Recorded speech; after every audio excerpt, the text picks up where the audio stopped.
Dernier quart d'heure de Smart Bourse, le quart d'heure thématique. Le thème ce soir, c'est celui de la rentrée et des enjeux de la rentrée pour les marchés globaux. On en parle avec Jean-Pierre Petit, le président des Cahiers Verts de l'économie, à mes côtés en plateau. Bonsoir Jean-Pierre. Bonsoir Grégoire. Parlons de l'Europe et même spécifiquement de la France. Michel Barnier et les marchés. Alors c'est un peu la gourmandise de l'observateur quotidien des marchés. J'ai regardé si Michel Barnier, la nomination, avait eu une influence sur le spread. Je crois que non. Le spread s'est pas détérioré, il s'est pas amélioré non plus. J'ai l'impression que ce qu'on appelait à un moment les bond vigilantes, les investisseurs obligataires attentifs, vigilants, restent en position de vigilance vis-à-vis de la France. Oui, objectivement, c'est le moins mauvais des premiers ministres qu'on nous a proposé au cours des dernières semaines. J'exclus même l'hypothèse NFP. Mais voilà, donc Mais pour les marchés, d'abord, ça va être un petit peu pricé, l'idée d'un centriste, centre-gauche, centre-droit. Et deuxième chose, on ne connaît pas encore le contenu de ce qu'il va annoncer, etc. Troisième chose, il y a la stabilité. Parce que là, maintenant, on est quand même dans une hypothèse sous la Ve République où on n'est pas du tout assuré qu'ils tiennent plus qu'un mois, 2 mois, 3 mois, 6 mois, etc. Encore que le test du projet de loi de finances va être fondamental. Bien sûr, bien sûr. Sur le calendrier... Oui, s'il survit au budget... Oui. Après, c'est plus tranquille, a priori, quand même, parce peut-être. Je sais pas ce qu'il aura comme ambition. Tranquille. Je sais pas ce qu'il aura comme ambition. Il faudra qu'il fasse quelque chose pour le RN, ça c'est sûr. Sur l'immigration, la sécurité, ça c'est sûr.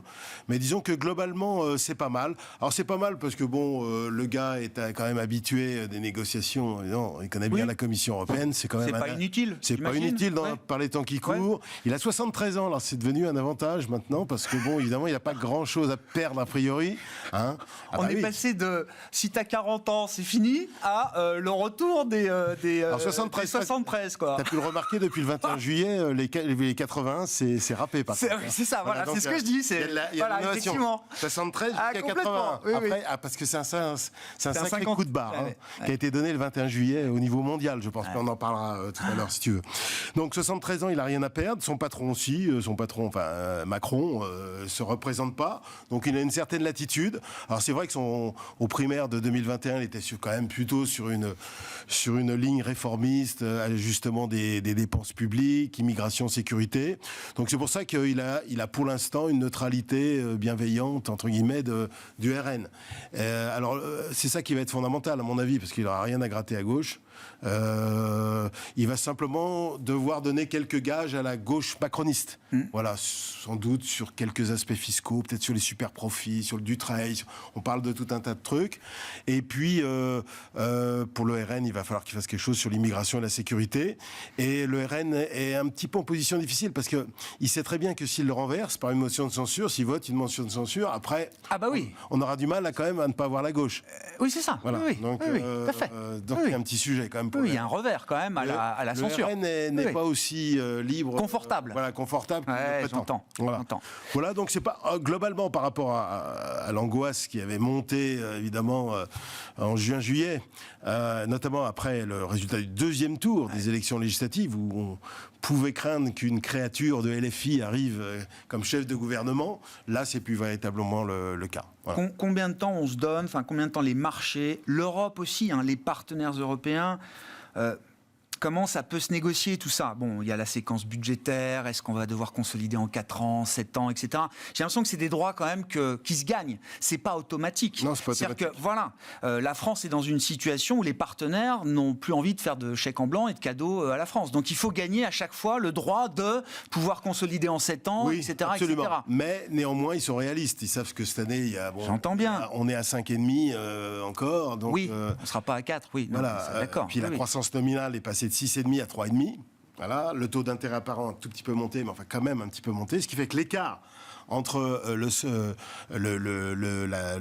la croissance nominale et le taux d'intérêt, c'est considérablement réduit. Et avec un solde primaire à peu près à moins 3,2, moins 3,3, la dette publique en pourcentage du PIB ne peut pas se stabiliser. Donc il va falloir trouver, alors pour arriver à 3% en 2027, il faudrait 110 milliards ex post, c'est-à-dire que ex ante, il faudrait beaucoup plus. Donc, parce que ex post, évidemment, parce que si tu annonces un projet de loi de finances dans lequel tu réduis le déficit public de 2 points de PIB, en fait, tu ne réalises qu'à peine 1 point. Ouais, c'est ça. Tu as généré une pression récessive qui réduit les recettes fiscales et qui fait que ex post, tu as un déficit public plus important que ce que tu prétendais. Donc, au total, ça va être... c'est mission impossible, hein, de toute façon, pour les 3%, mais même, ça va être très, très compliqué, comme rarement ça a été compliqué. Et c'est normal, hein, puisqu'on a... une dette publique à 111, 112, hein, ça on ne l'a pas eu depuis très longtemps, depuis 1945, et qu'on a des taux d'intérêt qui ne sont pas beaucoup remontés. Je parle du taux d'intérêt apparent. Hein. Ah oui, oui, lui bien qui sûr. compte, oui. pas beaucoup remonter. Oui. Bon, ils vont se stabiliser au bout d'un moment, mais voilà, on n'est plus à des, on a plus les espoirs d'avoir des taux de refinancement proches de 0,5 en moyenne, à 0,5, 1. Il ne faut pas compter sur un retour de ces taux de financement demain ou après-demain. C'est là où j'ai une divergence déjà avec pas mal de mes confrères, les gens qui ont tendance à considérer que le taux reste... Le retour à un état antérieur n'est pas impossible. J'exclus rien.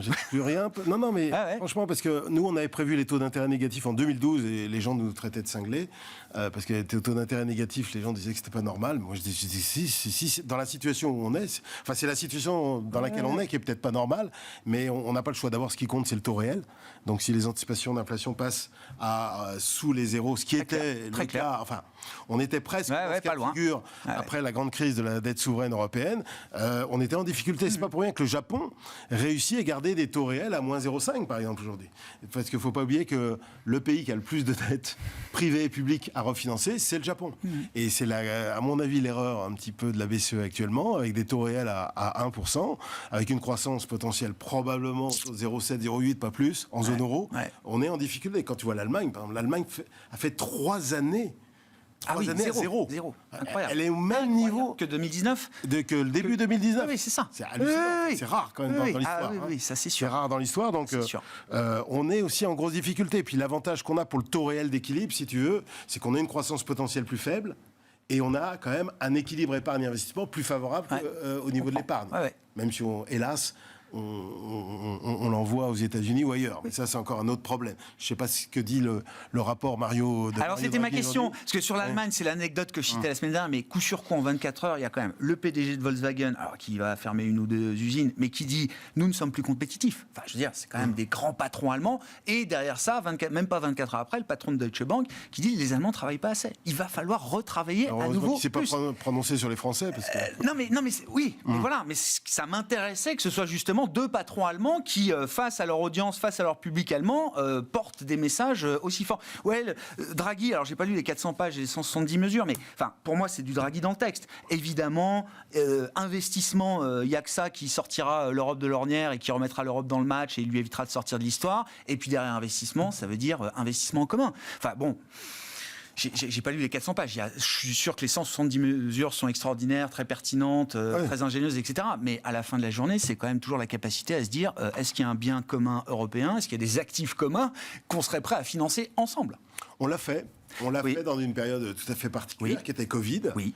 Et hors période particulière, bien sûr. Voilà. C'est tout l'enjeu de ce rapport. On a fait de la mutualisation, enfin un peu de mutualisation sur la crise gazière. Voilà. Donc il faut des événements, quoi. Il faut des événements. D'accord. Et là, les événements. C'est sûr que Trump nous aurait. Enfin, si Trump est élu, ça va nous aider entre guillemets à réagir. Parce que là, il va se passer quand même quelque chose. Surtout qu'il gardera, de toute façon, quel que soit le Congrès, il gardera la politique de défense, la politique commerciale, la politique étrangère. Donc ça, c'est extrêmement important. Si c'est Kamala Harris, je crains fort que les élites politiques européennes se rendorment. Prononcent un lâche soulagement et donc continuent à roupiller bien gentiment, quoi. C'est pour ça que je dis que une victoire de Trump n'est pas une si mauvaise nouvelle. Non. Dans le moyen terme, j'entends. À court terme, ça va nous coûter. Et elle est toujours possible ? Ça remonte, on en discutait avant avec les invités d'avant. L'effet post-convention démocrate pour Kamala Harris n'a pas été si fulgurant que ça ? Non, mais alors, ce qui est extraordinaire, bon, d'abord, c'est la décision de Biden, puis ensuite, parce qu'avant, voilà, et puis l'adoubement du Parti démocrate en 10 jours. Ah oui. Le 2 août, on avait... alors que c'était pas du tout évident avant. Non. Il y avait beaucoup d'opposition au sein du Parti démocrate. Bon, la convention de Chicago c'est assez bien passé. Et donc, elle a pris un assez bon colistier, je pense, avec Tim Walz. Pour l'instant, elle est à la pêche aux voix, on le voit bien. Hein. Un coup à droite quand elle critique les woks, mais d'un autre côté, un coup à droite aussi parce qu'elle dit sur la fracturation. Oui.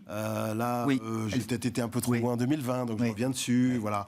Et puis un coup à gauche, je vais aider les familles, même si ce qu'elle propose est complètement obsolète et puis en plus pas efficace, mais ça ne fait rien. Je vais contrôler un peu les prix de certains médicaments alimentaires. Je vais vous favoriser les jeunes, l'accession à la propriété, les jeunes familles pour une aide pour le premier enfant. Enfin, elle vise des trucs, même État par État. D'ailleurs, c'est intéressant, Pennsylvanie, elle est remontée à l'égalité avec Trump. Ouais. La Pennsylvanie, c'est 13 millions d'habitants, ça envoie quand même 19 grands électeurs. Donc ça peut jouer. Géorgie aussi, elle est bien remontée. Elle est même... Donc il y a match quand même. Tu dis il y a match. Il y a match. D'accord. Là, alors qu'en juillet... Ah bah non, c'était dans un fauteuil. Bien sûr, c'était plié. Donc il y a match. Alors ceci étant, il ne faut pas que les partisans de Kamala Harris, qui sont archi-majoritaires quand même en Europe, ne doivent pas crier victoire tout de suite parce qu'elle est largement en dessous du score de Biden dans les sondages en 2020, par exemple. Voilà. Puis ensuite, il y a la Chambre des représentants aussi. Oui, après, alors bien ça, sûr. c'est 50-50 actuellement. Franchement, les sondages, c'est 2 fois rien. Et même le Sénat, on pensait que le Sénat, c'était foutu pour les démocrates, puisqu'il y a quand même 11 sièges républicains et 23 sièges, si je me souviens, 23 sièges démocrates. Donc ça fait quand même un déséquilibre. C'était plus compliqué, a priori, pour les démocrates. C'est pas complètement foutu non plus. Donc voilà, tout est ouvert, à la fois au niveau de la présidence et du Congrès. Sur les marchés, et comment ça se traduit quand tu dois émettre des recommandations d'investissement pour tes clients? C'est fait aussi partie du métier, Jean-Pierre. Donc on voit une courbe de taux américaine, alors je parle des grands équilibres, hein, qui se repentifie, qui même revient à zéro entre le 2 ans et le 10 ans. Est-ce que ça implique des changements profonds dans les stratégies d'investissement, sur les marchés actions, sur d'autres classes d'actifs? Il y a la courbe des taux, mais il y a plein d'autres choses, en fait, hein, fondamentalement. Nous, ce qu'on avait recommandé avant l'été, nos principales recommandations, c'était de revenir sur les govies, les obligations souveraines. La duration, high grade, govies, or aussi, parce que bon, voilà, on était long sur l'yen et puis on a arrêté. Voilà, on garde pour l'instant cette stratégie et sur les actions, on est plutôt défensif. On a réduit l'arbitrage gross value. Voilà, mais on aime en Europe, ce qu'on aime bien, c'est les trucs traditionnels, les foncières. Alors on croit à la baisse des taux, faut dire. Voilà, ça, si tu crois pas à la baisse des taux, c'est quand même difficile. La baisse des taux longs, c'est quand même un événement extrêmement important. Donc les foncières, les utilities, les services télécoms, les trucs. Proxy bonds, quoi. Ce qu'on appelle les proxy bonds. Les proxy bonds. Voilà. Plutôt ça, voilà. Et sur l'immobilier, comment tu vois les choses? Alors que sur le marché boursier liquide côté où ça va vite, où on anticipe qu'il y a un call à faire peut-être sur ces segments-là, ok. Sur les côtés, ça va très vite. Dans la vie réelle, j'allais dire. Dans les côtés, ça va très vite. Comment on voit la séquence sur le marché immobilier, là? Ce qui est intéressant sur l'immobilier d'entreprise, d'abord, on va commencer par l'immobilier d'entreprise. Ce qui est intéressant, c'est que la purge a été très importante. Hein. En 2 ans, un petit peu plus de 2 ans, sur la grande couronne dans l'Île-de-France, hors Paris Intramuros, tu as quand même moins 30. Sur la SCPI, en France, tu as moins 13. Wow, c'est quand même pas mal. Hein, et la prime de risque augmente. Alors après, sur l'immobilier de bureau, il faut faire attention parce qu'on confond l'immobilier d'entreprise et l'immobilier de bureau. Sur l'immobilier de bureau, il y a problème. Il faut un petit peu se calmer encore parce qu'il y a encore un taux de vacances assez élevé. Bon, il y a tous les contraintes liées au télétravail, c'est difficile à bien établir. Il y a les contraintes aussi liées aux normes environnementales qui sont pénibles, etc. Donc, il faut peut-être un petit peu attendre. Mais moi, mon grand pari, il y a 4 ans, c'était l'hôtellerie et ça a très bien performé. Donc, moi, je reste encore là-dessus. Sur la logistique, commerce, santé. Alors, santé, attention, parce que c'était un truc qui a été suracheté. C'est de la croissance, hein. Ça c'est l'immobilier de croissance. Faire attention à oui, mais avec des valorisations de croissance, voilà, c'est ce que j'entends. Hein. C'est rare pour un secteur comme ça, mais c'est vrai. Oui, non, mais si, voilà, il y a ces segments-là. Alors sur les baux résidentiels, ça va mieux, forcément, parce que les taux longs ont baissé depuis octobre. Hein. On était à 3,60 sur l'OAT 10 ans au mois d'octobre. Là, on est à 2,90, ce qui fait que les taux moyens immobiliers sont passés ils ont baissé de 60 bips à peu près entre la fin décembre et la fin juin. Ils réagissent toujours avec un petit temps de décalage. On est passé donc de 4,20 à 3,60 et quelques, un petit peu plus de 3,60. Donc ça, forcément, parce qu'en fait, la baisse de l'immobilier, c'est dû à 95% au taux. Au taux, bien sûr. La durée des taux, la durée des prêts, ça n'a pas beaucoup changé. Le revenu disponible est resté en territoire positif, donc c'était pas trop le sujet. Donc ça, c'était un choc de taux. Le choc de taux, il est derrière nous. Donc on voit que la capacité d'achat moyenne remonte. Voilà, sachant qu'elle n'était pas trop déprimée non plus. La capacité d'achat moyenne remonte, les taux vont baisser encore et le comportement des banques est un peu plus friendly. Sachant qu'il n'y avait pas trop d'excès, il n'y a pas eu d'excès d'offres avant dans le cycle précédent, il n'y a pas trop de défauts dans les crédits immobiliers aux ménages en France et que fondamentalement les taux sont à taux fixe. Donc fondamentalement, je trouve que dans les prochains mois, on devrait voir un rebond des prix immobiliers résidentiels, sauf si la politique s'en mêle. Bon, voilà. Bon, nouvelle séquence peut-être pour l'immobilier et ces marchés immobiliers. Merci Jean-Pierre. Jean-Pierre Petit, président des Cahiers Verts de l'économie, invité de Smart Bourse ce soir.